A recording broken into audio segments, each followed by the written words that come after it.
Senator Henderson. Thank you very much, Mr President, and I note this is not my first speech. My question is to the Minister for Women, Senator Payne. Today is International Day of Rural Women.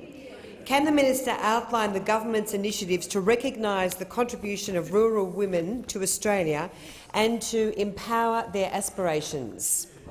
The Minister for Women, Senator Payne. Thank you very much, Mr President. And before I start the answer to the final question in today's question time, can I please acknowledge the members of the ADF parliamentary program who join us in the gallery today, acknowledge them and thank them very much for their service and their contribution. Thank you, Senator Henderson, for that question, because this morning I had the opportunity to join the National Rural Women's Coalition for their annual Rural, Regional and Remote Women's Muster here in Canberra.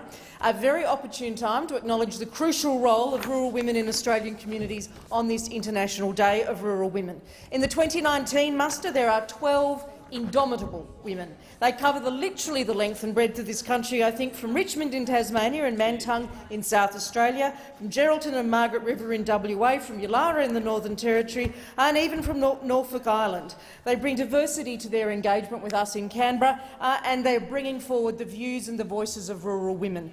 We had a great conversation, Mr President. It was particularly moving in parts, including about the challenges of drought for them and for their families, on mental health, on isolation and a range of other factors.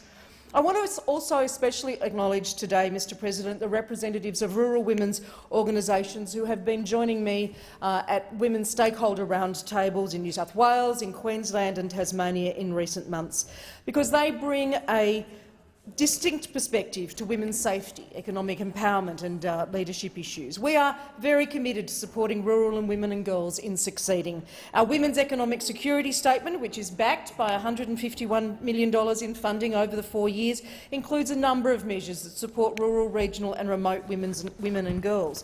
And I particularly love the Future Female Entrepreneurs program, which will engage around 55,000 girls in around 50 face-to-face workshops, as well as young women nationwide, via a digital platform. And it's a digital platform that so helps to enable girls in rural, regional and remote areas to also engage in the program and tap into the 100 pieces of original content, videos and articles. Order. Senator Henderson, a supplementary question. Can the minister advise the Senate of the government's initiative for rural, regional and remote women under the Women's Economic Security Statement and Women's Leadership and Development Program? Senator Payne. Thank you, Mr President. I can, and I also want to acknowledge Senator Henderson's leadership as a woman from regional Australia who has joined us here in the Senate following the experience of the House of Representatives, come to the other place, and note her great leadership in her own community, particularly around Geelong. The Women's Economic Security Statement, Mr President, includes measures that support rural, regional and remote women's workforce participation. They're measures like Career Revive, an initiative that gives tailored business improvement assistance for regional employers to recruit and retain women who are seeking to return to work after a career break. And the first intake of those 10 businesses was selected just in August this year.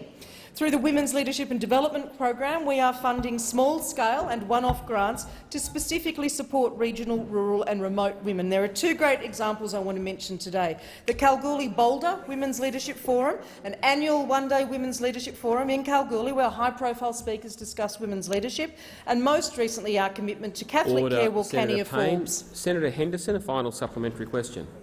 Can the minister advise the Senate of what support the government provides for rural women experiencing family and domestic violence? Senator Payne.